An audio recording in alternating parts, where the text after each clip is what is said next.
करड ऑपरेशन किया हुआ है डॉट नेट कोर में एमवीसी के साथ। लेकिन हमने जो इस्तेमाल की थी वो लिस्ट का इस्तेमाल किया था, जो कि एक डॉट नेट में ही कलेक्शन है जिसके अंदर आप मल्टीपल चीजें स्टोर कर सकते हो, तो इसलिए हमने लिस्ट यूज कर लिया था। बट जैसे मैंने बताया था कि रियल रियल लाइफ में आप लिस्ट से काम ज्यादा नहीं करोगे, वो डाटाबेस में आपका डाटा स्टोर होगा, क्योंकि डाटाबेस इसी काम के लिए बना है कि आप उसके अंदर आप डाटा स्टोर कर सको और जब आपको रिक्वायरमेंट हो तो उस डाटा को रीड कर सको, मॉडिफाई कर सको, कुछ डाटा डिलीट करना हो तो डिलीट कर सको। फिर मैंने आपको बताया था कि डाटाबेस और एमवीसी दो अलग अलग एप्लीकेशन है। डाटाबेस जैसे सिक्वल सर्वर पे हम पढ़ रहे हैं, बहुत सारे अलग अलग तरीके के होते हैं, लेकिन हम सिक्वल सर्वर कर रहे हैं, और एमवीसी डॉट नेट पे है। दोनों अलग अलग हैं, तो भाई आपस में बात करने का कोई जरिया होना चाहिए। जैसे अगर मैं दिल्ली में रहता हूँ, कोई दूसरा बंदा मुंबई में रहता है, तो मैं उससे कैसे बात करूंगा, तो किसी एक कनेक्शन के थ्रू बात करेंगे। तो एक कनेक्शन होना चाहिए दोनों के बीच में। तो उस कनेक्शन को, जैसे अगर हिंदी भाषा में नॉर्मल भाषा में बात करें तो रोड है, तो रोड एक कनेक्शन है कि भाई दिल्ली से मुंबई जा सकते हो, मुंबई से दिल्ली आ सकते हो। अब कनेक्शन तो हो गया, अब मुझे वहां पे जाके कुछ ऑपरेशन करना है। जैसे मुंबई अगर मैं जाता हूँ तो कुछ मुझे सामान खरीदना होगा या फिर यहाँ पे लाके कुछ उसका कुछ भी इस्तेमाल करना होगा, तो उसके लिए हमें कोड लिखना पड़ेगा। अब कोड लिखने के अलग अलग तरीके आए। सबसे पहले आया audio dot net. Audio dot net ने क्या कहा कि भाई सारा कोड तुम अपने हाथ से लिखो। सारे कोड में क्या था, पहले कनेक्शन बताओ कि भाई कनेक्ट कौन सा सीक्वल सर्वर है, उसका डाटाबेस का नाम क्या है, सर्वर कौन से आईपी पे होस्ट है, ये सब चीजें। फिर भाई अगर मान लो एक कोई कमांड लिखनी है सेलेक्ट की, तो सेलेक्ट कमांड लिखो। फिर उस कमांड को डाटाबेस में ले जाओ, एग्जीक्यूट करो। फिर वहां से डाटा जो भी आएगा उसे लेके आओ। फिर उसको सेव करो टेबल में या फिर लिस्ट में, और फिर दिखाओ। तो ये सारा काम एडियो डॉट नेट पहले करता था, अभी भी एडियो डॉट नेट का इस्तेमाल होता है। लेकिन आप ज्यादातर जिस एप्लीकेशन में आपको ईज चाहिए होता है, आसानी चाहिए होती है, वहां पे एंटिटी फ्रेमवर्क या किसी दूसरे फ्रेमवर्क का इस्तेमाल कर लेते हैं। वो क्या करता है कि वो ये सारा कोड आपको लिखने की जरूरत नहीं है। वो कहता है कि जब सारा काम तो सेम जैसा काम है ना, तो आप ये कोड क्यों लिखो, ये कोड मैं आपके लिए लिख दूंगा। तो एंटिटी फ्रेमवर्क क्या है, उससे पहले एंटिटी फ्रेमवर्क बनने से पहले क्या कंसेप्ट आया, ऑब्जेक्ट रिलेशन मैपिंग का आया। इन्होंने क्या कहा कि जैसे डाटाबेस में टेबल है, ये ऑलरेडी मैं पढ़ा चुका हूं, इसलिए थोड़ा जल्दी जल्दी पढ़ा रहा हूं, जहां पे समझ में ना आए बता देना। तो ऑब्जेक्ट रिलेशन मैपिंग का कंसेप्ट क्या है कि भाई इन्होंने कहा जैसे डाटाबेस में टेबल होती है, तो हम फ्रंट एंड में अपने डॉट नेट में क्या होता है, ऑब्जेक्ट होते हैं। ऑब्जेक्ट किसके बनते हैं, क्लास के। तो एक ऑब्जेक्ट किसको रिप्रेजेंट करता है, वन रो ऑफ डाटा को करता है। ये हमने लिस्ट के टाइम पे भी पढ़ा था कि जब लिस्ट में लिस्ट ऑफ एम्प्लॉय का मतलब क्या होता है, हमने बताया था कि पूरी टेबल। तो एक टेबल किसको रिप्रेजेंट करती है, लिस्ट ऑफ एम्प्लॉय को रिप्रेजेंट करती है।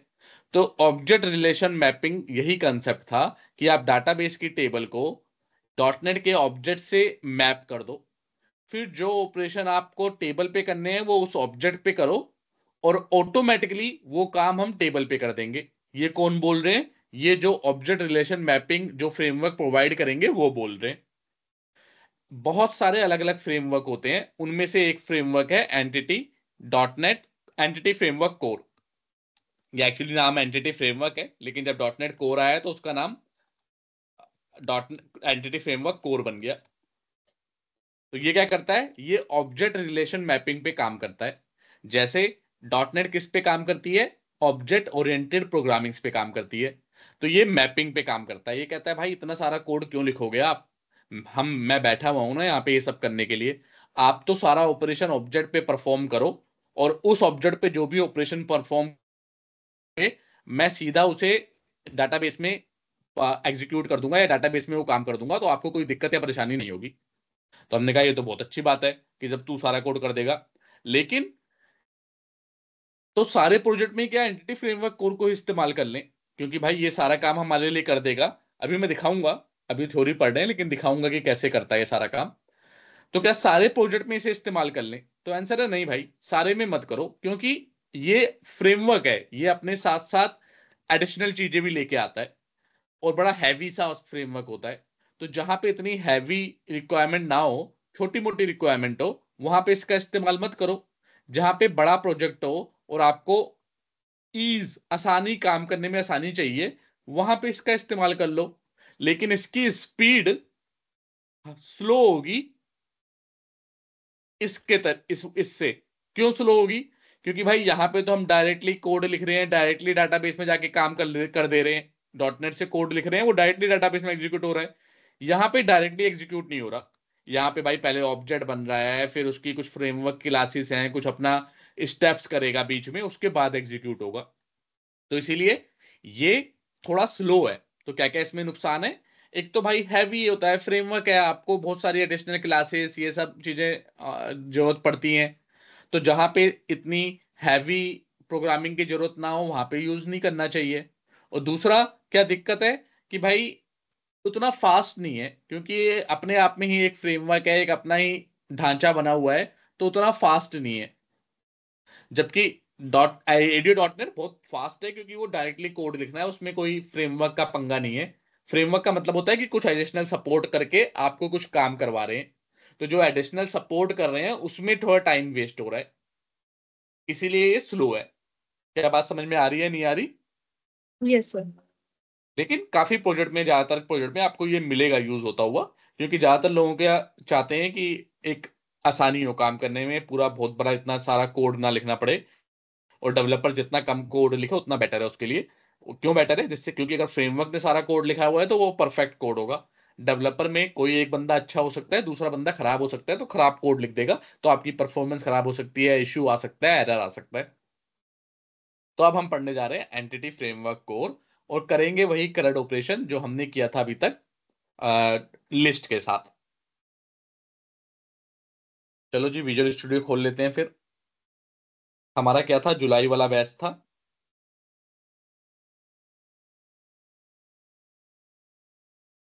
देखते हैं यही है नहीं है। ठीक है, यही था हमारा। सब कुछ मस्त चल रहा था, हमारा लिस्ट के साथ काम हो रहा है। थोड़ा बहुत याद है कि क्या क्या किया था हमने, या भूल गए हो? नहीं सर, याद है।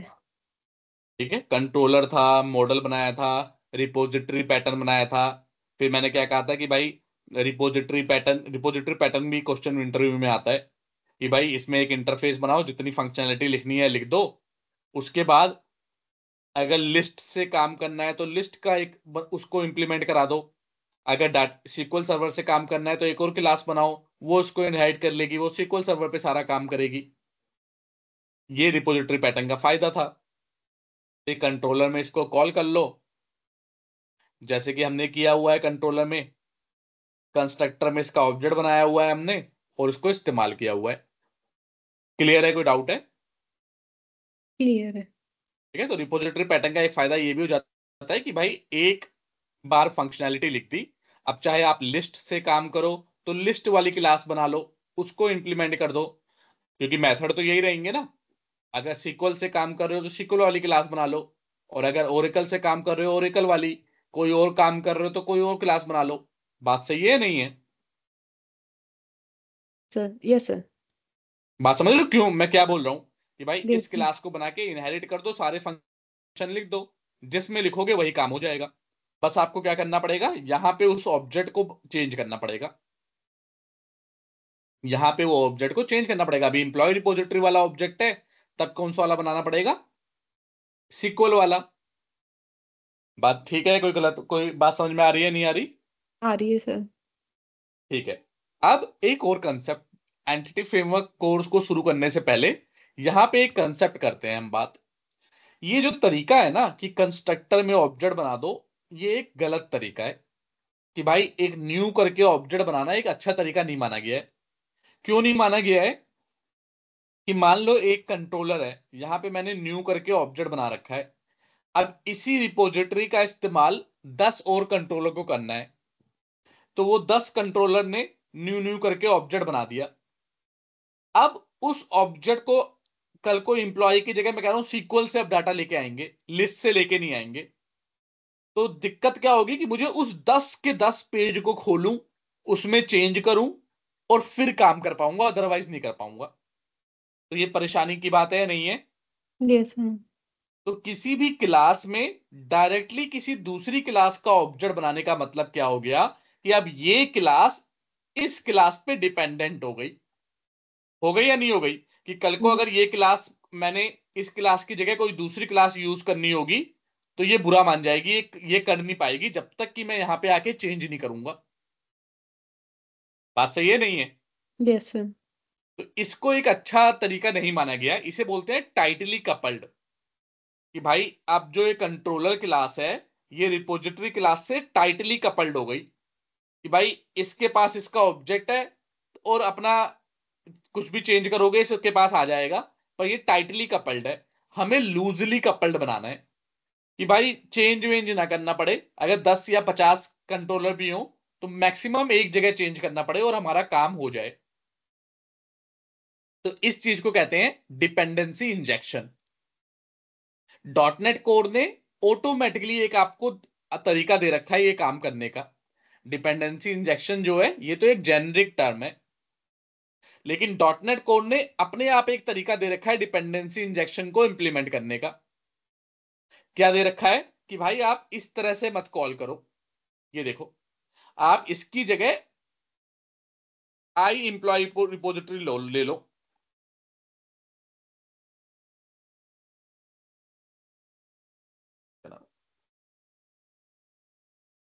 आपने एक कंसेप्ट पढ़ा होगा, क्या नाम है इसका, ये सेम नाम रखते हो ना गड़बड़ हो जाएगी। ठीक है, आपने एक कंसेप्ट पढ़ा होगा कि पेरेंट के पास ताकत होती है कि वो अपने बच्चे का ऑब्जेक्ट स्टोर कर सकता है। तो इस आई एम्प्लॉय रिपोजिटरी के पास ताकत है कि ये इस क्लास का ऑब्जेक्ट अपने अंदर स्टोर कर सकता है। पढ़ा था नहीं पढ़ा था? जब मैं मेथड ओवरराइडिंग पढ़ा रहा था तो यस मैंने सर। कहा था सारे फीचर्स चाइल्ड को दे रखे हैं, पर पेरेंट को ये दे रखा है कि अपने अंदर उस क्लास का ऑब्जेक्ट स्टोर कर लेगा। यहां पे मुझे आई एम्प्लॉय रिपोजिटरी ही लिखना है। ये देखो, मैं कह रहा हूं कि भाई कोई सा भी एक ऑब्जेक्ट दे दे जो अपने अंदर, जो बेसिकली इसको इसके अंदर आ सके। ये क्या है? पेरेंट है। किसका पेरेंट है? अभी तो किस एक क्लास का पेरेंट है। आप कहोगे कहाँ है पेरेंट? तो ये देखो पेरेंट है ना, अभी तो एक ही क्लास का पेरेंट है, पर अभी हम सीक्वल वाला काम करेंगे तो उसका भी पेरेंट बना देंगे, फिर ये दो का पेरेंट हो जाएगा। पर अभी एक ही क्लास का पेरेंट है। तो मैंने क्या कहा भाई, इस कंट्रोलर को जब ऑब्जेक्ट बनेगा तब क्या होगा कि एक ऑब्जेक्ट इसे चाहिए होगा जो कि इंप्लॉय रिपोजिटरी टाइप का होगा। इस टाइप का मतलब इसके जो कोई से भी बच्चे का ऑब्जेक्ट आप शेयर कर सकते हो, और जो भी ऑब्जेक्ट होगा उसको मैं सेव करा लूंगा यहां पे। अब देखो अभी भी वो सारा काम जैसा का तैसा ही होगा, बिना न्यू करके ऑब्जेक्ट बनाए। मैंने क्या कहा कि भाई जब भी इस कंट्रोलर को का कंस्ट्रक्टर कॉल होगा तब एक डिपेंडेंसी डाल दी, इसे बोलते हैं डिपेंडेंसी को इंजेक्ट करना। जैसे इंजेक्शन लगाते हैं ना, वैसे डिपेंडेंसी डाल दी कि भाई कंट्रोलर अब तू अपने आप से कॉल नहीं हो सकता। अब किस जो बंदा तुझे कॉल करेगा उसको एक ऑब्जेक्ट पास करना पड़ेगा। कौन सा ऑब्जेक्ट? इस टाइप का। इस टाइप का मतलब इसके कितने भी चाइल्ड हो सकते हैं, उनमें से किसी का भी ऑब्जेक्ट पास कर दो, क्योंकि इंटर इसका तो ऑब्जेक्ट होता नहीं है। बात समझ में आ रही है नहीं आ रही? सर थोड़ी बहुत आ रही है। या तुमने मतलब पढ़ा था ये कि ये इंटरफेस का ऑब्जेक्ट नहीं बना सकते? नहीं सर, ये तो मुझे समझ में आ गया। मुझे ये समझ में आया जैसे अपने प्राइवेट आई रिपोजिटरी है ना, इसमें हाँ, एम्प्लॉय रिपोजिटरी का मतलब ये थोड़ा समझ नहीं आया कि ये इसका ऑब्जेक्ट बनाया है, मतलब क्या किया है मतलब ये तो वेरिएबल लिया है, ये भी वेरिएबल लिया है। तो और यहां मतलब पे हम ये कह रहे हैं इंटरफेस वाली आई एम्प्लॉय रिपोजिटरी में एम्प्लॉय रिपोजिटरी का वेरिएबल लिया है इसमें। नहीं, ये तो नाम तो कुछ भी लिख सकते हो, सोनू मोनू कुछ भी, ये तो नाम है। हाँ, मैं यही ये पूछना चाह रही थी। नहीं, ये तो नाम है, ये तो सोनू ओके। मोनू तीनू मीनू कुछ भी लिख दो। खाली हम्म। ये ये है इंपॉर्टेंट कि एक तो प्राइवेट है ताकि बाहर से कोई चेंज ना कर पाए, लास्ट क्लास में बताया था। हम्म। और इसको मैंने अब इंप्लॉय रिपोजिटरी को देने की जगह मैंने कहा भाई बच्चे को देगा तो खाली उसी क्लास का ऑब्जेक्ट बनेगा। मैंने कहा पेरेंट पास कर दे। अब पेरेंट को पास करने से क्या फायदा होगा कि उसके जितने भी बच्चे होंगे उसका ऑब्जेक्ट हम पास कर सकते हैं यहाँ पे। राइट? ओके। ये जब भी कंट्रोलर को कॉल करेंगे तो इसको कंट्रोलर को क्या चाहिए होगा? इंप्लॉय रिपोजिटरी का ऑब्जेक्ट इस क्लास के लिए कुछ चाहिए होगा ना, तभी। ये क्या होता है? पैरामीटर होता है ना, बिना पैरामीटर पास किए हाँ। तो ये कॉल होगा नहीं, तो पैरामीटर देना पड़ेगा। और अब क्योंकि हमने पेरेंट को रख दिया तो अब हमारे पास एक एडिशनल ताकत आ गई कि हम इसके किसी भी चाइल्ड को पास कर सकते हैं, और उसको सेव करा लिया अपने वेरिएबल में। वो तो जैसा पहले सेव करा रहे थे वैसा ही सेव कराया है, फिर उसको हर जगह यूज कर लिया। खाली अभी तक चेंज सिर्फ यहां पे किया है मैंने, और पेरेंट चाइल्ड की जगह पेरेंट क्लास का पेरेंट इंटरफेस का वेरिएबल ले लिया, और कहा है कि जब भी इस कंट्रोलर क्लास का कंस्ट्रक्टर बनेगा तो तो उसको पास करना पड़ेगा एक ऑब्जेक्ट। उस ऑब्जेक्ट को सेव करा लिया इस क्लास लेवल वेरिएबल में। सर ये क्लियर जो है कोई डाउट? ब्रैकेट में अपन ने ना क्या नाम से एम्प्लॉय रिपोजिटरी के साथ एम्प्लॉय रिपोजिटरी लिखा है ना, ये भी नेम कुछ भी दे सकते हैं ना? हाँ, ये तो वेरिएबल के नेम है। हाँ नेम ये किस, कुछ भी। यहाँ पे जितने भी नाम लिखे हैं, ये नाम, ये नाम, ये नाम कुछ भी दे सकते हैं, लेकिन मैं जानबूझ के ऐसा नाम दे रहा हूँ क्योंकि आई एम्प्लॉय रिपोजिटरी, अभी एम्प्लॉय रिपोजिटरी लिख दिया, कुछ भी हो सकता है। तो आप कुछ चेंज भी कर सकते हो, जैसे सिंपल रिपोजिटरी लिख दो, ओके सर। कि जिससे कंफ्यूजन ना हो कि भाई जो भी ये तो नाम है, ये इंपॉर्टेंट है, ये इंपॉर्टेंट नहीं होता। तो यहाँ पे ये क्या बोल रहा है कि भाई इस क्लास का कोई, इस इंटरफेस का कोई मुझे ऑब्जेक्ट चाहिए, पैरामीटर में ऑब्जेक्ट चाहिए। ऑब्जेक्ट इसका तो बनता नहीं है, तो किसका बनता है? इंटरफेस का तो बनता नहीं है ऑब्जेक्ट। जो चाइल्ड उसे इंप्लीमेंट करती है उसका बनता है, तो उसका ऑब्जेक्ट भेजना पड़ेगा। क्लियर है? कोई डाउट है? क्लियर है। फिर उसका ऑब्जेक्ट यहाँ पे सेव हो जाएगा, फिर इसके थ्रू सारे ऑपरेशन करा देंगे। अब एक बात आती है कि ऑब्जेक्ट भेजेगा कौन? भेजेगा ऑब्जेक्ट, ऑब्जेक्ट भेजने के लिए ऑब्जेक्ट बनाना पड़ेगा। ऑब्जेक्ट बनाएगा कौन?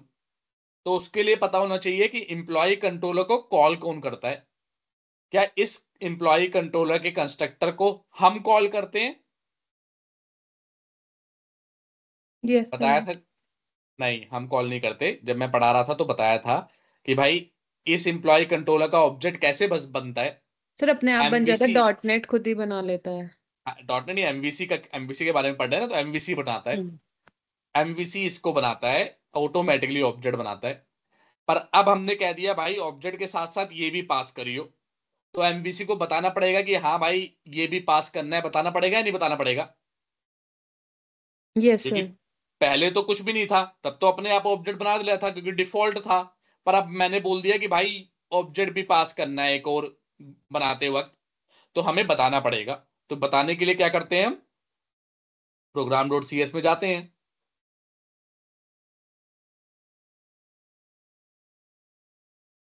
और यहां पे बता देते हैं।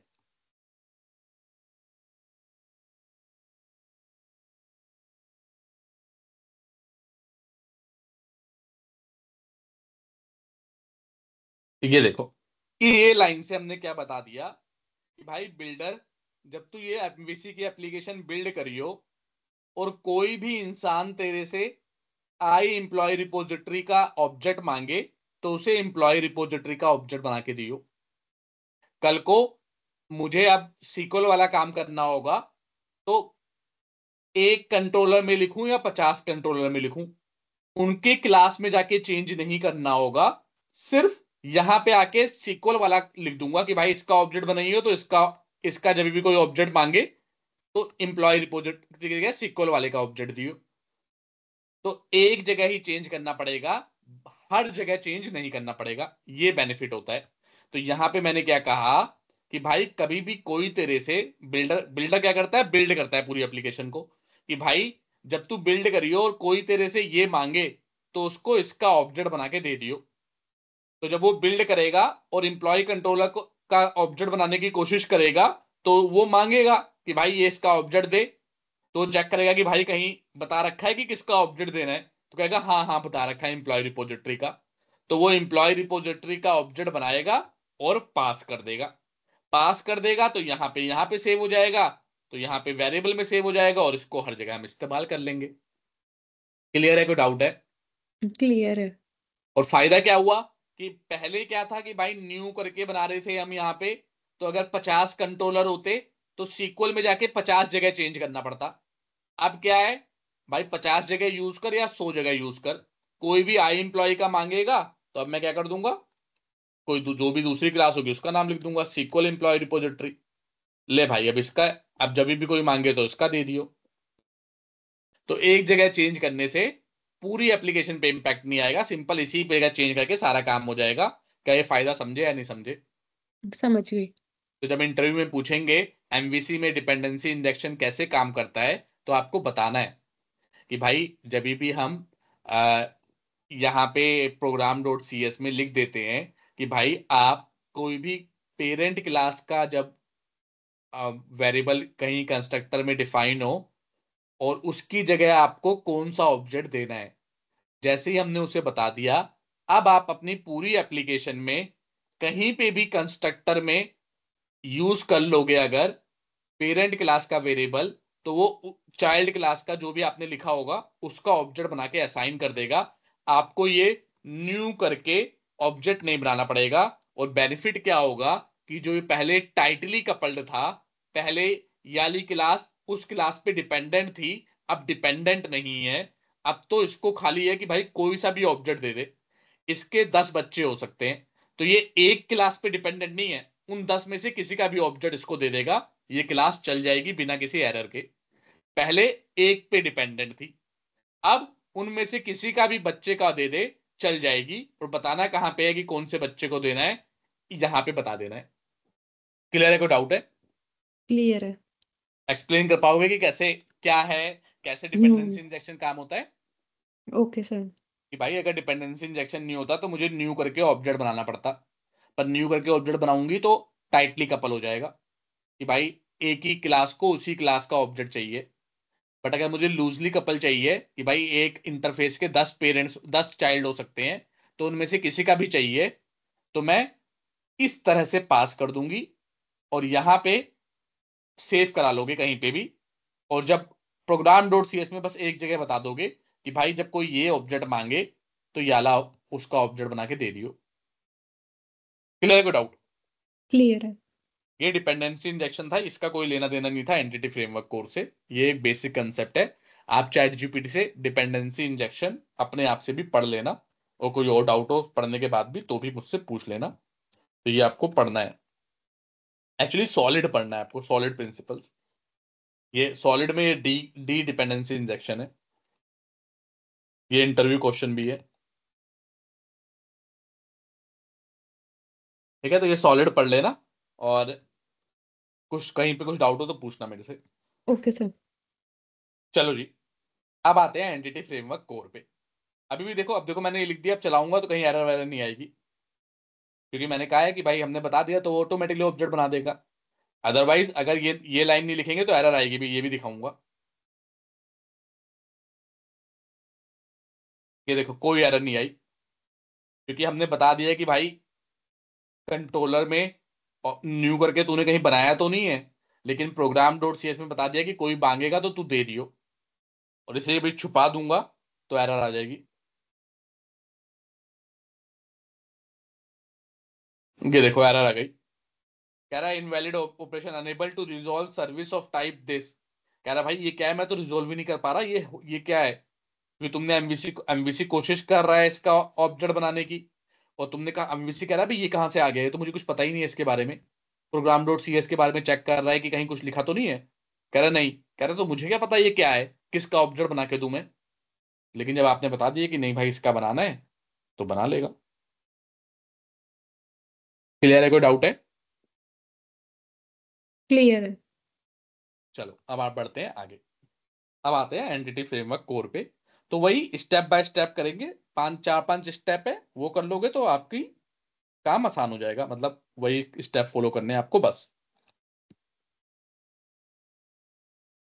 पहला स्टेप तो क्या है कि आपको न्यूगेट पैकेज कुछ इंस्टॉल करने हैं। न्यूगेट पैकेज क्या होते हैं कि कुछ एडिशनल पैकेज, मतलब पैकेज का मतलब फ्रेमवर्क मान लो या कोड मान लो, कि वो हमें अपने प्रोजेक्ट में उनकी हेल्प चाहिए, और वो कोड हमने नहीं लिखा, किसी और ने बना के वो पैकेज आपको दे रखा है, आप उसको इस्तेमाल करोगे बस। जैसे कई सारे पैकेजेस तो यहाँ पे भी हैं डिपेंडेंसीज में, अब न्यूगेट पैकेज भी इसी डिपेंडेंसीज में ऐड हो जाएगा। ये देखो पैकेज है ना, तो अभी तक एक पैकेज है, इस पैकेज का नाम क्या है? माइक्रोसॉफ्ट विजुअल स्टूडियो ने ये बनाया है, web dot code generation dot design. तो जानते हो ये पैकेज क्या काम करता है? जब आप कहते हो कि भाई मेरे लिए ऑटोमेटिकली ये HTML का पेज बना दे, इंडेक्स का पेज ऑटोमेटिकली बना दे, तो कैसे बनता होगा? कोई जादू थोड़ी ना कि अपने आप कोड लिख देगा। तो इस पैकेज की हेल्प से बनता है। इस पैकेज में वो सब कोड लिखा हुआ है कि जाके रीड कर, ये सब कर और ये कोड बना दे। तो इस पैकेज का इस्तेमाल क्या होता है? आपकी HTML को जो ऑटो जनरेट करते हो उसके काम आता है ये। अगर इसे डिलीट कर दोगे तो ये ऑटो जनरेट नहीं हो पाएगी। क्या बात समझ में आ रही है, नहीं आ रही? Yes sir. चल, अब हमें कुछ और पैकेज बनाने हैं। तो वो पैकेज बनाने के लिए इसे पहुंचाते हैं नीचे, टूल्स में गए, न्यूगेट पैकेज पे गए और manage NuGet package for solution. देखो एक ऑलरेडी यहाँ पे आ रहा है इंस्टॉल्ड। कौन सा इंस्टॉल्ड है? ये ऑलरेडी इंस्टॉल्ड है। बाकी आपको इंस्टॉल करने हैं तो ब्राउज में जाओगे तो बहुत सारे आ जाएंगे। तो ये ब्राउज वाले हैं, ये सब इंस्टॉल नहीं है आपकी मशीन पे, बट ये अवेलेबल है। आप भी अपना पैकेज बना के यहाँ पे ऐड कर सकते हो, बट वो कभी और बताऊंगा कैसे कर सकते हो। आपको भी जरूरत नहीं है। आपको क्या लिखना है? Entity framework core dot SQL, ये वाला आ गया। ये देखो यहाँ पे इसकी डिपेंडेंसीज देखो किस किस पे है, यहाँ पे चेक कर लो। ये रिलेशनल, ये फलाना ढिमकाना, जिसकी डिपेंडेंसी, इसकी डिपेंडेंसी जिस पे है, अपने साथ साथ इन सबको भी इंस्टॉल कर देगा, तो आपको टेंशन नहीं लेनी। ये अपने साथ साथ ये सब इंस्टॉल कर देगा। अब आपको कौन सा वाला इंस्टॉल करना है ये इंपॉर्टेंट है। तो लेटेस्ट तो 9, क्योंकि .NET 9 आ चुकी है, तो इसलिए लेटेस्ट 9 है। बट आपको 9 वाला इंस्टॉल नहीं करना। हमने कोड बनाते वक्त जोन सा फ्रेमवर्क यूज किया था वही वाला इंस्टॉल करना है। तो हमने 7 वाला यूज किया था, तो 7 वाला इंस्टॉल कर लेते हैं। कौन से प्रोजेक्ट में? एक ही प्रोजेक्ट है तो यही प्रोजेक्ट करेंगे हम।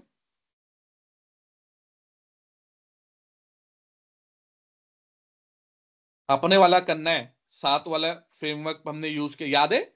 जब हम कर रहे थे तो मैंने कहा था 7 .NET 7 यूज यस कर सर। लो। तो इसीलिए 7 वाला कर रहे हैं, कोई दूसरा करोगे तो चलेगा नहीं।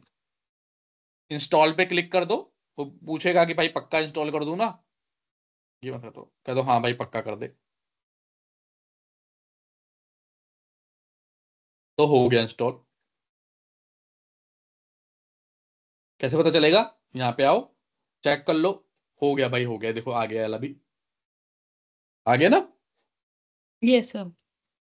अब एक होता है टूल्स करके, वो भी कर लो। ये इनका भी अभी इस्तेमाल आएगा, बताऊंगा कहाँ पे इस्तेमाल आता है। वैसे इन्होंने लिखा हुआ है कि ये सारी कमांड चलाने के काम आएगा।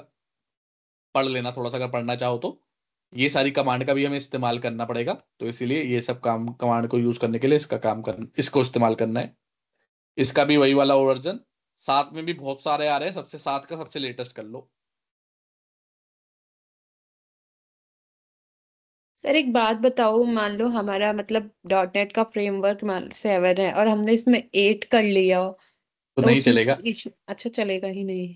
एरर आ जाएगी, बिल्ड एरर आ जाएगी, या कुछ कोई ना कोई कहीं ना कहीं आके आगे जाके फट जाएगा। तो इसीलिए कंपैटिबल कोई करना है जो कंपैटिबल हो आपके लिए। ओके। बंद कर दिया इसे। पता कैसे चलेगा कि भाई कंपैटिबल है या नहीं है? बिल्ड कर लो, कोई बिल्ड एरर नहीं आनी चाहिए। बिल्ड सक्सीड हो गया मतलब आपका कोड इससे चल जाएगा। अब सबसे पहला इंस्टॉलेशन खत्म हो गया, दो ही को इंस्टॉल करना है, आपका काम हो गया। दोनों यहाँ पे आ गए।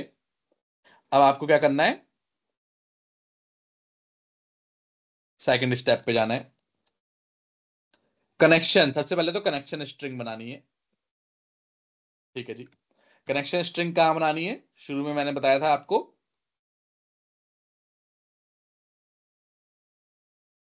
ऐप सेटिंग डॉट जेसन में। यहां पे आपको एक कनेक्शन स्ट्रिंग बनानी है अपनी। तो हमारी कनेक्शन स्ट्रिंग बनाने का क्या होता है? कोई बड़ा काम नहीं है, बहुत छोटा सा ही काम है। और वो कभी कभार गलत हो जाती है, तो इसलिए कॉपी पेस्ट करना ज्यादा बेटर रहता है। क्योंकि अगर स्पेलिंग भी गलत हो गई तो वो गलत गड़बड़ हो जाएगा। ओ, मैंने यहाँ पे लिखा नहीं है। चलो ठीक है, मैं कॉपी पेस्ट कर लेता हूँ, क्योंकि लिख लिख भी सकता हूँ, लिखने में कोई दिक्कत नहीं है, लेकिन वो अगर कनेक्शन स्ट्रिंग गलत होगी तो सब गलत हो जाएगा। आपने जो भी काम किया, क्योंकि वो आपको जैसे दिल्ली से लेके मुंबई की सड़क बनाई है, सड़क बनी ही नहीं है, आपने बेंगलोर की सड़क बना दी, तो आप जो भी काम करोगे वो बेंगलोर पे चला जाएगा, मुंबई पे जाएगा नहीं। तो इसीलिए कनेक्शन स्ट्रिंग को सही से लिखना जरूरी है। तो हमने पिछले प्रोजेक्ट में लिखा हुआ है, उसी से कॉपी पेस्ट कर लेता हूँ। बहुत बड़ा कोड नहीं है, एक लाइन, एक ही लाइन है खाली। समझा भी दूंगा कि क्या होता है।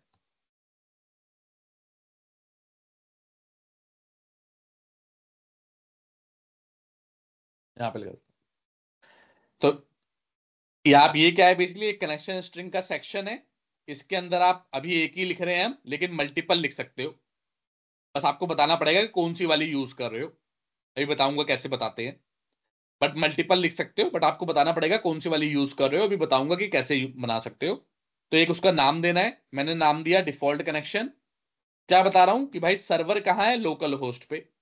कि जो डाटाबेस का सर्वर है वो लोकल होस्ट पे है, मेरे खुद की मशीन पे है। अगर किसी दूसरे कहीं कहीं कहीं पे होस्टेड होगा तो उसका आईपी एड्रेस डालना पड़ेगा। किसी दूसरी मशीन पे होस्टेड होगा तो उसका आईपी एड्रेस डालना पड़ेगा। आईपी एड्रेस जानते हो क्या होता है? Yes sir. हर कंप्यूटर का एक यूनिक एड्रेस होता है, उसे आईपी एड्रेस कहते हैं। उसके बाद डाटाबेस, आप किस नाम से डाटाबेस बनाना चाहते हो? तो डीबी अप्रैल की जगह हम लोग जुलाई के बैच है तो जुलाई वाला बना लेते हैं। अब उसके बाद integrated security equal to true. इसका मतलब कि जो भाई विंडो ऑथेंटिकेशन है आपका, आपको कोई यूजर नेम और पासवर्ड नहीं देना। इस डाटाबेस को एक्सेस करने के लिए कोई यूजर नेम और पासवर्ड देना विंडो ऑथेंटिकेशन है। जब हम सिक्वल सर्वर इंस्टॉल करते हैं तो हम विंडो ऑथेंटिकेशन पे ही काम कर रहे हैं। अगर कहीं पे यूजर नेम पासवर्ड होगा तो इसकी जगह यूजर नेम और पासवर्ड देना पड़ेगा। बट उसकी अभी टेंशन नहीं लेनी, वो तो आप गूगल करोगे तो एक लाइन बता देगा कि कैसे लिखना है। तो उसे कॉपी पेस्ट कर लो, इसकी यार टेंशन नहीं लेनी, बस समझ लेना है। और ट्रस्ट सर्वर सर्टिफिकेट का मतलब क्या है? कि ट्रू, कि भाई ये डॉट नेट एप्लीकेशन इसको ट्रस्ट कर रही है।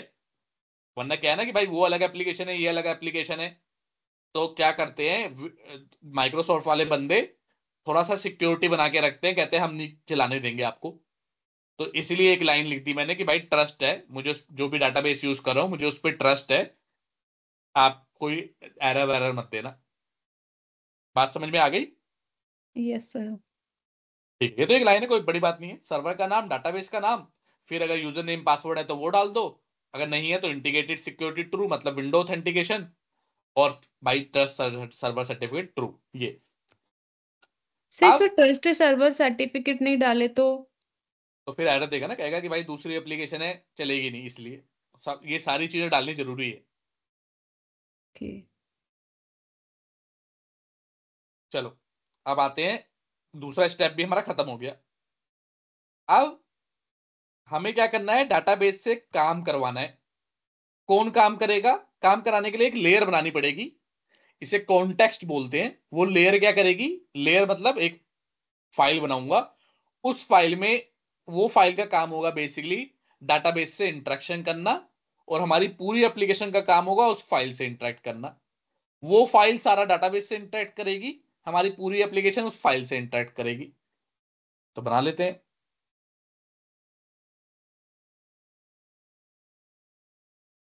एक फोल्डर में बनाता हूं आराम से, डाटा नाम लिख देते हैं इसका। यहां पे बनाते हैं डाटा के अंदर ऐड क्लास। क्लास का नाम करेंगे डी, कॉन्टेक्स्ट क्लास है ये, तो इसको बोलेंगे एम्प्लॉय डीबी कॉन। जो भी आप बना रहे हो, हम एम्प्लॉय के बारे में बना रहे हैं तो एम्प्लॉय डीबी कॉन्टेक्स्ट। अगर आप प्रोडक्ट के बारे में बनाओगी तो प्रोडक्ट डीबी कॉन्टेक्स्ट, स्कूल के बारे में बनाओगे तो स्कूल। नाम इस तरह से लिखते हैं, आपके मर्जी है, कुछ भी लिख सकते हो, लेकिन इस तरह से लिखते हैं। अब जैसे कंट्रोलर को कंट्रोलर बनाने, कंट्रोलर क्लास को कंट्रोलर बनाने के लिए क्या करना पड़ता था हमें? इनहेरिट करते थे। करेक्ट, कंट्रोलर से इनहेरिट करते थे। तो वैसे ही इसे कॉन्टेक्स्ट बनाने के लिए कॉन्टेक्स्ट क्लास से इनहेरिट करना पड़ेगा। होता है, ऐप कॉन्टेक्स्ट होता है क्या? डीबी कॉन्टेक्स्ट होता था।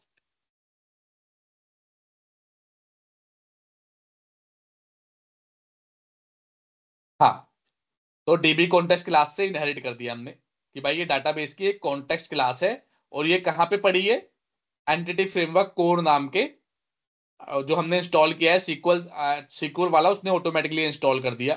एक्चुअली एंटिटी फ्रेमवर्क कोड तो अपने आप पहले नहीं हुआ होगा, जब हमने ये सीक्वल वाला इंस्टॉल किया है ये वाला, तो इसने अपने आप ही एंटिटी फ्रेमवर्क कोर भी इंस्टॉल कर दिया होगा। तो इसके अंदर पड़ी हुई है डीबी कॉन्टेक्स्ट। अब आपको क्या करना है, एक कंस्ट्रक्टर बनाना है। अब कुछ ऑप्शन वगैरह लेने हैं, तो डीबी कॉन्टेक्स्ट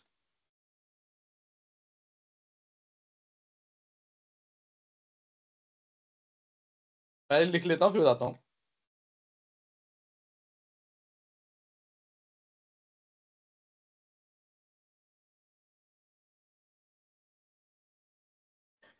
ठीक है, ये लाइन लिख, ये करना है बेसिकली। क्या कह रहे हैं हम कि भाई इस क्लास के अंदर जब भी इसका ऑब्जेक्ट बनेगा तो ये कंस्ट्रक्टर कॉल होगा, और जब कंस्ट्रक्टर कॉल होगा तो जो भी ऑप्शन हमने इसको प्रोवाइड कर रखा होगा, कुछ ऑप्शन प्रोवाइड करेंगे, जो भी ऑप्शन प्रोवाइड कर रखा होगा वो बेस को भेज दियो। बेस को मतलब इस क्लास के कंस्ट्रक्टर में भेज दियो। ये हमने नहीं बनाई, डॉटनेट ने बनाई है। तो इस क्लास के कंस्ट्रक्टर में भेज देगा। इस क्लास के कंस्ट्रक्टर होगा कहीं, इसकी डिटेल में हमें नहीं जाना। हमने बस ये बोला है कि भाई जो भी ऑप्शन होगा इस क्लास के कंस्ट्रक्टर में भेज दियो। अपनी क्लास में खाली इतना बताया है। बात समझ में आ रही है नहीं आ रही? Yes sir. ये कुछ भी जो भी यहाँ पे भेजेगा उसे बस उठा के पेरेंट को भेज देगा ये। और पेरेंट क्योंकि इसने इस क्लास का है तो इसने सब कुछ हैंडल कर रखा होगा। यहां पे हमें बता देना है, ये लिस्ट है। जैसे लिस्ट होती है वैसे ही डाटाबेस के ऑब्जेक्ट से इंटरेक्ट करने के लिए डीबी सेट होता है, बट इसे लिस्ट ही मानो, लिस्ट ही मानो।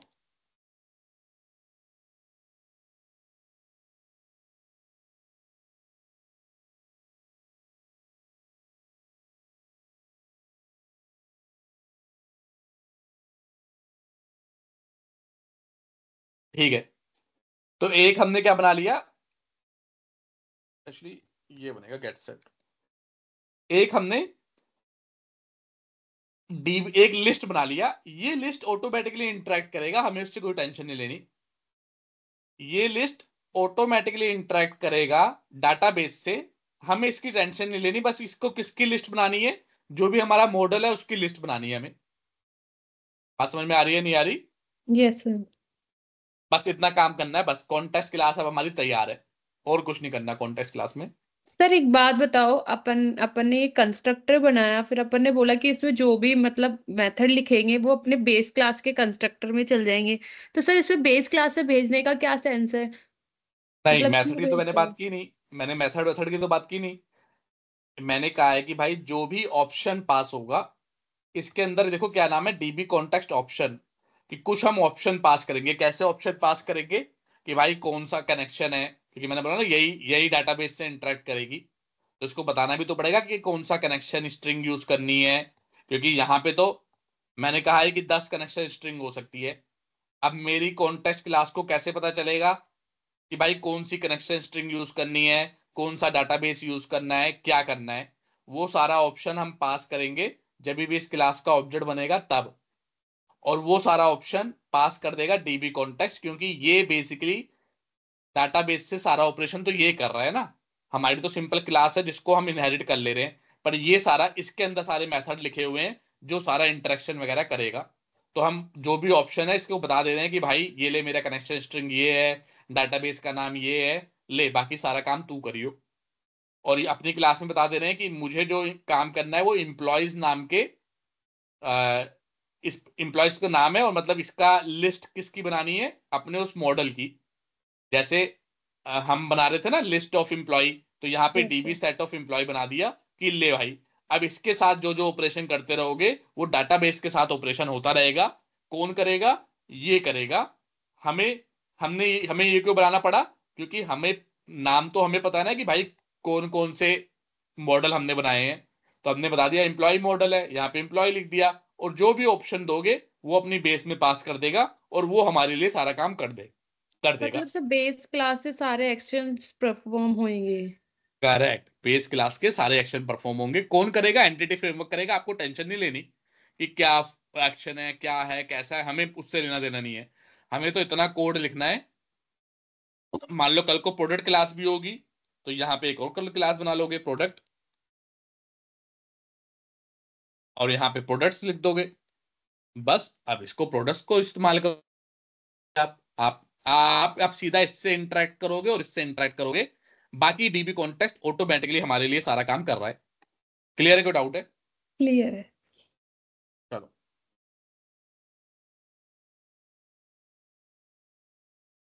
थर्ड स्टेप क्या हो गया? क्रिएट कॉन्टेक्स्ट क्लास, जो हमने बना ली। फोर्थ स्टेप क्या है भाई? कॉन्टेक्स्ट को बताना पड़ेगा ना कि कौन सी कनेक्शन स्ट्रिंग है, क्या है ये सब।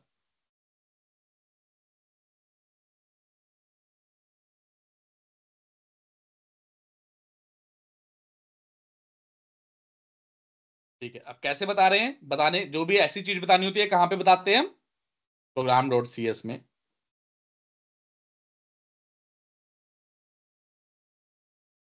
कॉपी पेस्ट कर लेता हूं फिर बताता हूं, क्योंकि भूल जाता हूं मैं लिख कि क्या कैसे लिखते हैं ना। क्या है? Builder dot service dot app dB context, ये ऐसे ही लिखना है। यहां पे आपकी जो भी क्लास है उस क्लास का नाम देना है। हमारी क्लास का नाम एम्प्लॉय डीबी कॉन्टेक्स्ट है तो नाम दे दिया।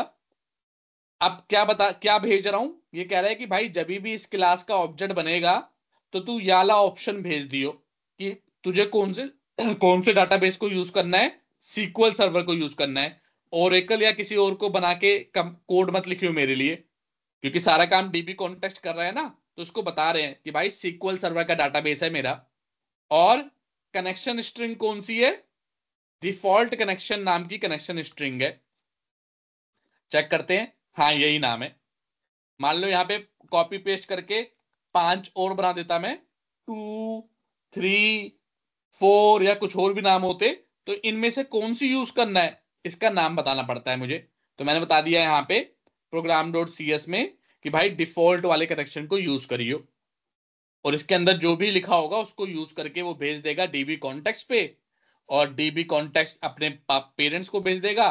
पेरेंट्स उसको इस्तेमाल करके सारा कोड लिख देगा, और डीबी कॉन्टेक्स्ट बता देगा कि भाई इंप्लॉय वाले के लिए लिखना है, क्योंकि मेरी भी मॉडल क्लास का नाम इंप्लॉय है। क्लियर है? कोई डाउट है? क्लियर है। चलो, 5-6 बार अपने आप करोगे तो और क्लियर होगा, बट थोड़ा थोड़ा 60-70 बट सर परसेंट भी क्लियर ये होगा। अपन ने प्रोग्राम डॉट सी एस में अपन ने कनेक्शंस जोड़ने के लिए कोड लिखा है, इसको लर्न करने की नीड है क्या? नहीं, ये तुम्हें ऑनलाइन मिल जाता है, तो एक एक लाइन का कोड होता है, ऑनलाइन मिल जाता है, आपको करना है, लेकिन समझ में आना चाहिए। ऐसा नहीं कि ओके। आपको समझ में नहीं आए, कोई पूछ ले तो आप बता ही ना पाओ। पता होना चाहिए कि भाई यहाँ पे हमने ऐड स्कोप क्यों किया, ऐड डीबी कॉन्टेक्स्ट क्यों किया, ये पढ़ाऊंगा अलग से मैं, लेकिन पता होना चाहिए कि भाई डीबी कॉन्टेक्स्ट इसलिए किया क्योंकि हम डीबी कॉन्टेक्स्ट के बारे में बात कर रहे हैं। फिर इसके अंदर एम्प्लॉय डीबी कॉन्टेक्स्ट क्यों लिया? क्योंकि हमारी क्लास का नाम एम्प्लॉय डीबी कॉन्टेक्स्ट है, ये देखो। अगर कुछ और होता तो वो लेते। फिर ऑप्शन क्यों पास किया मैं, यूज सीक्वल सर्वर क्यों किया और कुछ क्यों नहीं किया? क्योंकि भाई हमारा डाटाबेस सीक्वल सर्वर में है, ओरेकल या मोंगो डीबी या कुछ और में नहीं है। और कनेक्शन स्ट्रिंग वैल्यू क्यों, ये सब पता होना चाहिए। पर एग्जैक्टली कैसे लिखना है वो ना पता हो तो कोई दिक्कत नहीं है, वो आपको ऑनलाइन मिल जाता है। क्लियर है? Okay sir. चलो, ये लिख दिया हमने, इन्फॉर्म कर दिया हमने using program dot C S. बस अब तो आसान काम है। अब नाउ क्रिएट रिपोजिटरी। रिपोजिटरी बना दो भाई अपनी,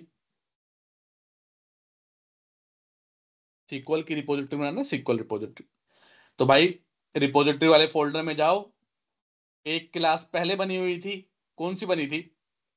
एम्प्लॉय रिपोजिटरी। एक क्लास आप और ऐड कर लो। इस बार क्या लिखोगे? SQL SQL. रिपोजिटरी। हाँ, सीक्वल एम्प्लॉय का नाम है, क्योंकि तो सीक्वल एम्प्लॉय रिपोजिटरी ऐसे लिख दो।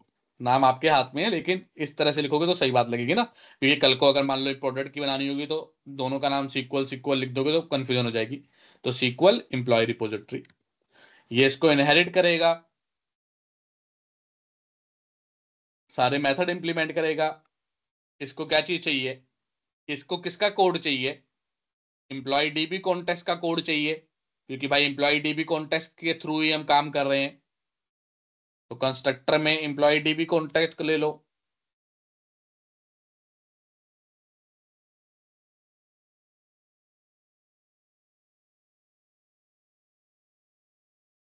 और यहाँ पे क्या कैसे करते हैं, एक ग्लोबल वेरिएबल बनाते हैं क्योंकि उसको सारे मेथड में यूज करना है।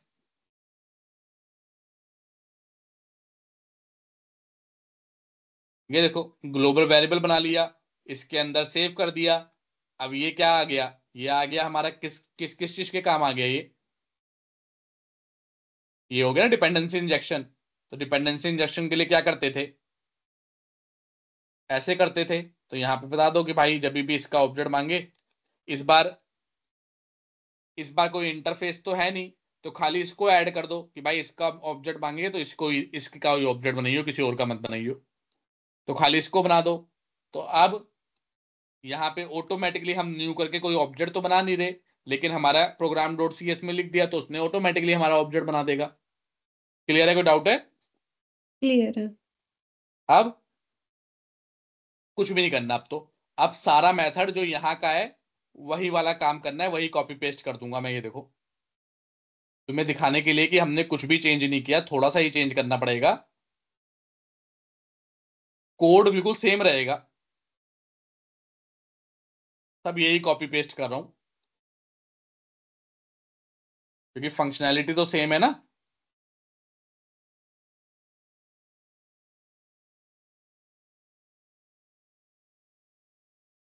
बस थोड़ा सा डिफरेंस आ जाएगा, वो भी बताऊंगा। ये सब मेथड कॉपी पेस्ट कर दिए मैंने। अब ऐड एम्प्लॉय में एम्प्लॉय लिस्ट की जगह क्या आ जाएगा, एम्प्लॉय डीबी कॉन्टेक्स्ट, इसको अंडरस्कोर ले लेते हैं, इसका नाम अंडरस्कोर कर देते हैं। हर कंपनी का अलग नेमिंग कन्वेंशन होता है, कोई ग्लोबल वेरिएबल का अंडरस्कोर लगता है, कोई नहीं लगता, बट नाम से आपको पता है, कोई फर्क नहीं पड़ता। आप कैसे करेंगे, वहां पे लिस्ट से करते थे, यहां पे लिस्ट कहाँ है हमारी, डीबी कॉन्टेक्स्ट डॉट, जो डीबी सेट में क्या नाम रखा था मैंने, एम्प्लॉयज रखा था, तो DB context dot employees dot add, कि भाई इसके अंदर ऐड करियो, ना कि अब लिस्ट, क्योंकि लिस्ट तो हमारे इसमें है नहीं ना। यहाँ पे कौन सी लिस्ट थी, मैंने बताया था कि एम्प्लॉय डीबी कॉन्टेक्स्ट के अंदर जो भी लिस्ट बनाऊंगा इसके अंदर काम होगा, तो अब वो इसके अंदर ऐड करेगा, और एंटिटी फ्रेम ऑटोमेटिकली टेबल के अंदर ऐड कर देगा। बस आपको बताना पड़ेगा ऐड करने के बाद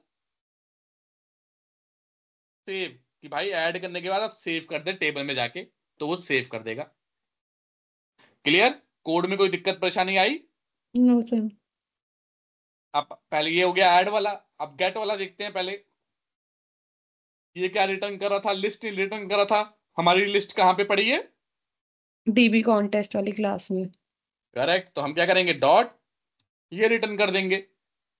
पर ये लिस्ट है, हमारी तो डीबी सेट था, तो इसको कन्वर्ट किस में कर देंगे, टू लिस्ट में कर दो।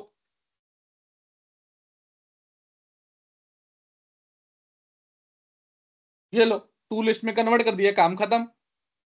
हमारा डीबी सेट था, ये देखो हमने डीबी सेट बनाया था, लेकिन इसको लिस्ट चाहिए तो हमने टू लिस्ट में कन्वर्ट कर दिया। क्लियर है, कोई डाउट है? क्लियर है। और कोई आइटम लेते वक्त, डाटाबेस से लेते वक्त सेव नहीं करना पड़ता। क्यों? क्योंकि भाई हम तो ले रहे हैं ना, तो क्या सेव करोगे, कुछ सेव ही नहीं करना। सेव हम सिर्फ देते वक्त करना है।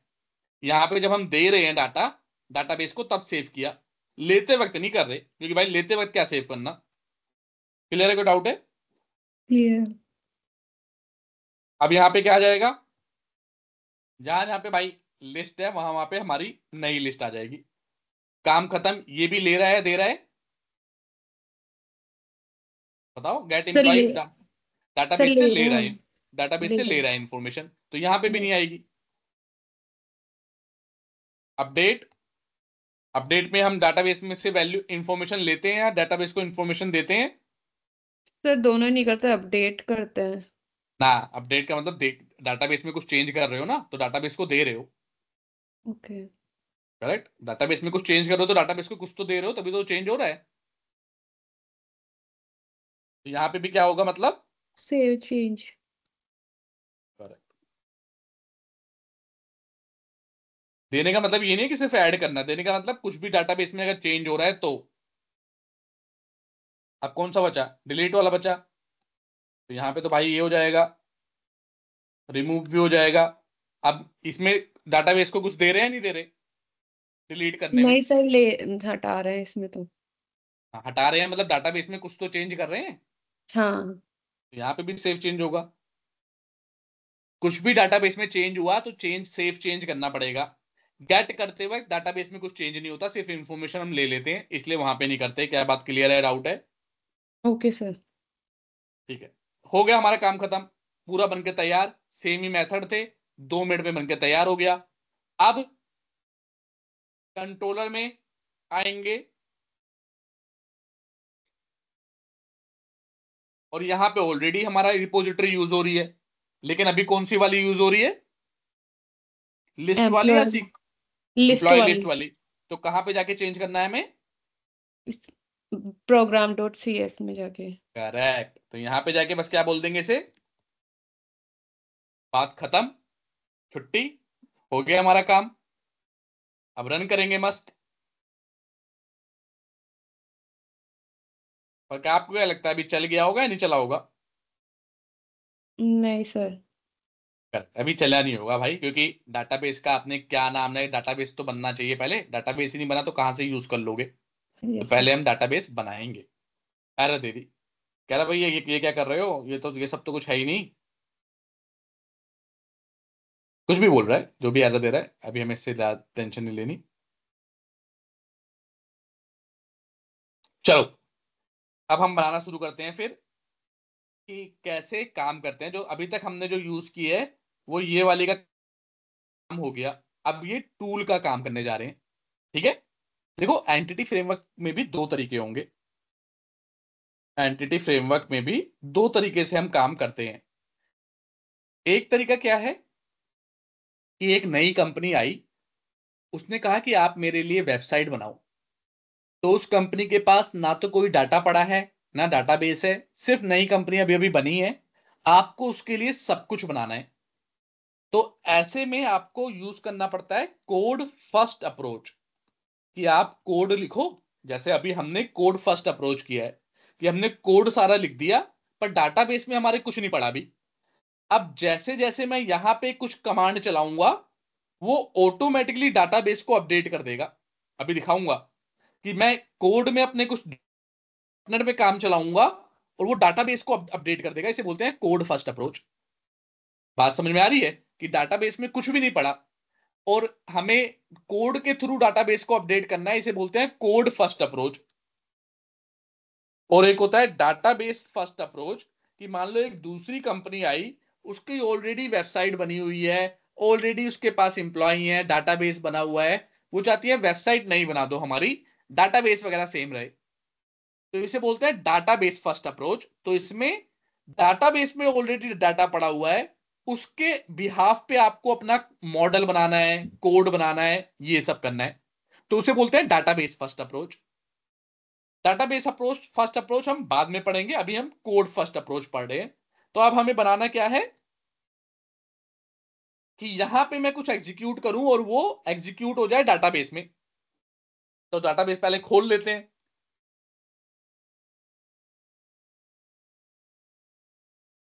क्या बात समझ में आ रही है जो मैं बोल रहा हूं? Yes sir. ठीक है,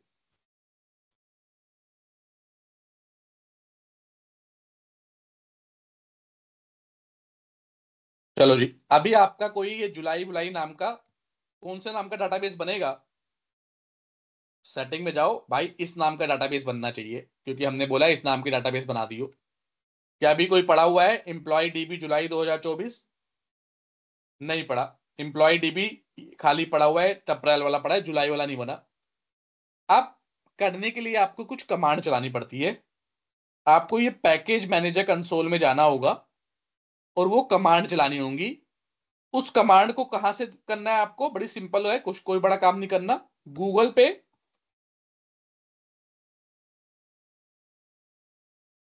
कमांड्स लिख दोगे, पहला ही लिंक देखते हैं।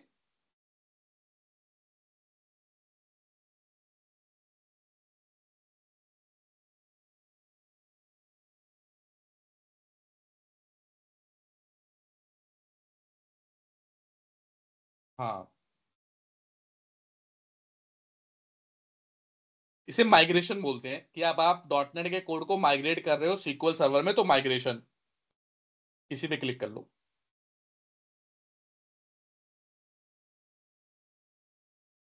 हाँ, तो पहली कमांड देखो, ऊपर से इसी पेज पे आना, ऊपर से, वैसे दो ही कमांड आपको भी यूज करनी है, या डिटेल में नहीं जाना।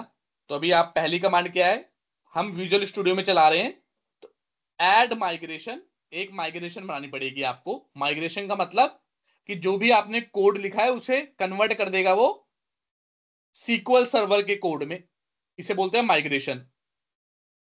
अभी दिखाऊंगा कैसे कन्वर्ट करके कैसे बना रहा है। तो हमने क्या लिखा, एक लिख दो, add migration initial create. Dot net code CLI मत करना, सीएलआई मतलब होता है कि कमांड प्रॉम्प्ट से कोई काम कर रहे हो, हम विजुअल स्टूडियो से कर रहे हैं। तो ये वाली कमांड कॉपी की हमने, यहां पे पेस्ट की। अब इनिशियल क्रिएट की जगह आप कोई और नाम चेंज भी कर सकते हो, बस ये कमांड ये लिखनी है। लेकिन हम एक्चुअली सेम नाम लिखते रखते हैं, क्योंकि हम अभी इनिशियल सबसे पहले ही कमांड चला रहे हैं। रन करोगे, अब वो बना रहा है हमारे लिए माइग्रेशन, ये देखो, बिल्ड सक्सेस टू, बना दी उसने माइग्रेशन। कहां पे बनाई है, यहां पे आओगे, बाकी सबको बंद कर देते हैं। एक माइग्रेशन नाम का देखो फोल्डर बना दिया, और दो क्लास बना दी, एक बना दी इनिशियल क्रिएट, डबल क्लिक करो उस पे, ये देखो इस तरह की कुछ कमांड क्लास बना दी इसने। पढ़ो इसको, पार्शियल क्लास बनाई है कि भाई आधा कोड कहीं और पे भी होगा। और क्या बना रहा है, क्रिएट टेबल, एक टेबल क्रिएट कर रहा है, उसका नाम क्या रख रहा है, जो हमने रखा था एम्प्लॉइज। कॉलम क्या क्या बना रहा है, आईडी में बना रहा है, ये नलेबल फॉल्स वॉल्स कर रहा है, और आइडेंटिटी भी बना दे रहा है। अभी हमें आइडेंटिटी की जरूरत नहीं है, आइडेंटिटी कॉल की मतलब, आइडेंटिटी का मतलब है कि आईडी की वैल्यू नहीं देनी पड़ेगी। पता है ना आइडेंटिटी, आइडेंटिटी क्या होता है, बताया यस था ना। सर। तो यस सर। इसको हटा देते हैं, तो आप अपडेट भी कर सकते हो, इसको हटा देते हैं, अभी हमें आइडेंटिटी की जरूरत नहीं है। तो आइडेंटिटी को हटा दिया मैंने कि भाई आइडेंटिटी मत बनाइयो। तो अभी क्या है, अभी किसने कोड बनाया है, अभी एग्जीक्यूट नहीं किया, अभी सिर्फ बनाया है। नेम बना दिया, सिटी, ये सब बना दिया।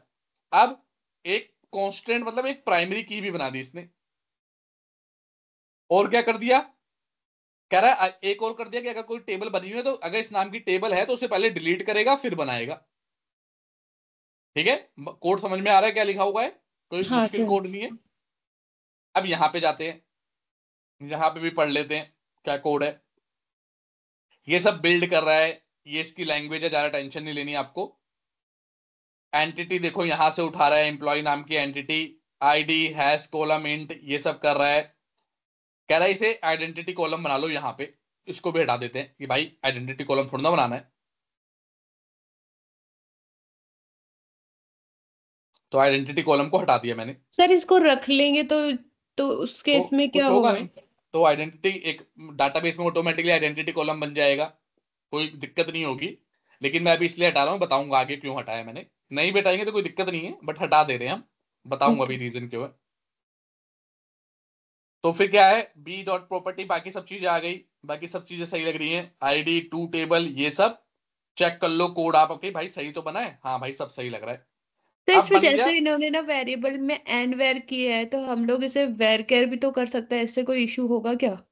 नहीं, लेकिन ज्यादातर एक्चुअली एनवायर कैरीज ज्यादा प्रेफरेबल होता है, क्योंकि एनवायर ओके। कैर दूसरे टाइप के कैरेक्टर्स को भी यूज करता है, जो कि हम्म। आपको कभी भी डाटाबेस में यूज करना हो, अगर अगर स्पेस का कांस्टेंट ना हो, कि अगर हम्म। स्पेस आपको सही ठीक ठाक हो आपके डाटाबेस में, तो एनवायर कर लो। तो कर सकते हो, बट जरूरी नहीं है करना। तो इसने ये बना दिया, आपने अपडेट अपडेट कर दिया, सेव वेव कर लिया भाई। अब दूसरी कमांड चलानी है, और ये कमांड कर देगी अपडेट जाके डाटाबेस में। क्या कमांड है, बड़ी सिंपल है, अपडेट डाटाबेस। कमांड सारी सिंपल है। वाली क्या थी, ऐड माइग्रेशन, माइग्रेशन का नाम, यहाँ पे update database. Package manager console में जाना है, अगर ये यहाँ पे ना मिला तो व्यू में जाके ओपन भी कर सकते हो। कहाँ है, अदर विंडो में होगा, other window, package manager console, ये रहा देखो, अदर विंडो में जाके पैकेज मैनेजर, अगर यहाँ पे नहीं मिला आपको तो यहाँ पे जाके ओपन कर सकते हो, ठीक है। Okay sir. मतलब नहीं मिला का मतलब, अगर मैं इसे डिलीट कर दूं, क्लोज कर दूं, तो आपको क्या भाई कोड कहाँ लिखूं मैं, तो कुछ घबराना नहीं है। व्यू में जाओ, आगे अदर विंडो, अदर विंडोज में जाओ और पैकेज मैनेजर कंसोल पे क्लिक करो, आ जाएगा वापस। क्या करना है आपको, अपडेट डाटाबेस करना है,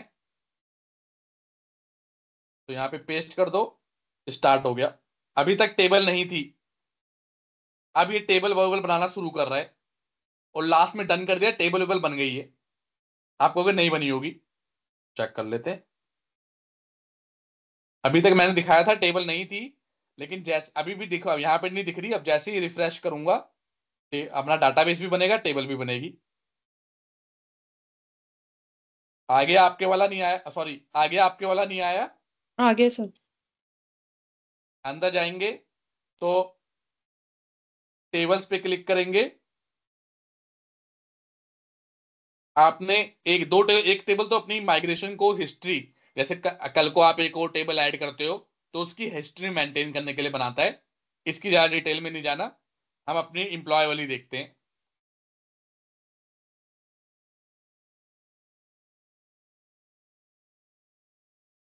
डाटा पड़ा होगा भी या नहीं पड़ा होगा, इसमें पड़ा होगा।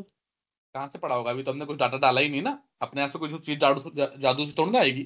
तो सर इसमें भी तो अपन ने एम्प्लॉय नाम की टेबल भी तो बनाई थी ना। कहाँ बनाई थी, ये नहीं सर डाटाबेस तो अभी बनाया है, वो तो अच्छा हमने इस दूसरे डाटाबेस में बनाए थे, ये डाटाबेस भी इसने बनाया है अभी, इससे पहले तो डाटाबेस ही नहीं था ये।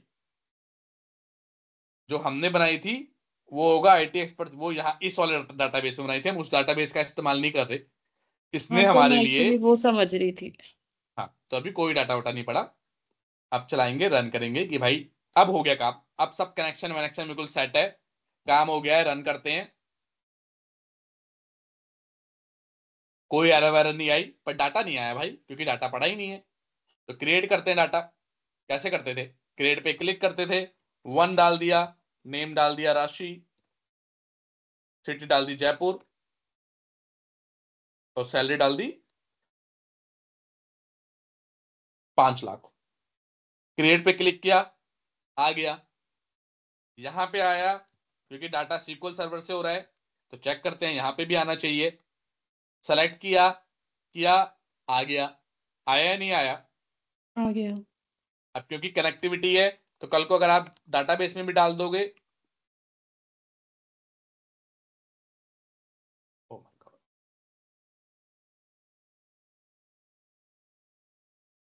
टू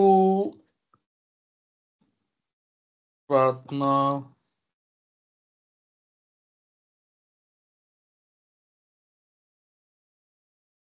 दिल्ली और इतना, तो अगर आपने यहां पे भी डाल दिया तो भी वहां पे आएगा या नहीं आएगा, सर आ जाएगा। आ जाएगा भाई, क्योंकि कनेक्टिविटी है। आ गया, चेक करो आया या नहीं आया, आ गया, यहाँ पे आया या नहीं आया, क्या सर करना अभी पड़ेगा, रिफ्रेश होएगा एक बार पेज। रिफ्रेश किया तो आ गया। क्लियर है, कोई डाउट है, एडिट वेडिट क्लियर है। फंक्शनलिटी आपने जो बनाई थी जब करके देख लो, इसको तो 200 सर डाल देते हैं। उसमें लिस्ट के थ्रू अपन बनाते थे ना, तो जस्ट लाइक अपन बैक या रिफ्रेश करते थे ना, तो वो गायब हो जाता था, एडिट या डिलीट करते थे, करेक्ट, जो इसमें रिफ्रेश वैसा नहीं, का वैसा रहेगा। करेक्ट, रिफ्रेश नहीं, जब बंद करके दोबारा एप्लीकेशन चलाते हाँ थे तब गायब क्लोज होता था। करके। लेकिन इसमें गायब नहीं होगा, क्योंकि भाई ये दूसरी जगह पड़ा हुआ है, डाटाबेस में पड़ा हुआ है। तो सर इसमें डायरेक्ट यहीं से ऐड करना ज्यादा सही रहता है, या फिर अपने को सीक्वल में जाके ही ऐड करना ठीक ना, रहता है?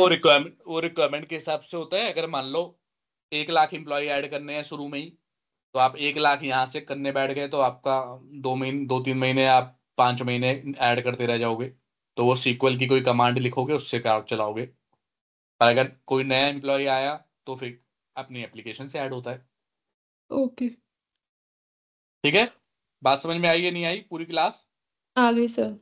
अब आपको ये 5 बार बनाना है, कम से कम 5 के लिए, तभी रटेगा, रटा रटा आएगा। तो इसे अच्छे से याद कर लेना, सारी 5 बार बना लेना, और फिर बताना जब 5 बार बन जाए पूरा, तो ये फिर हम लेंगे नेक्स्ट क्लास।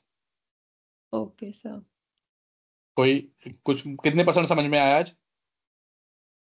सर 50-60%।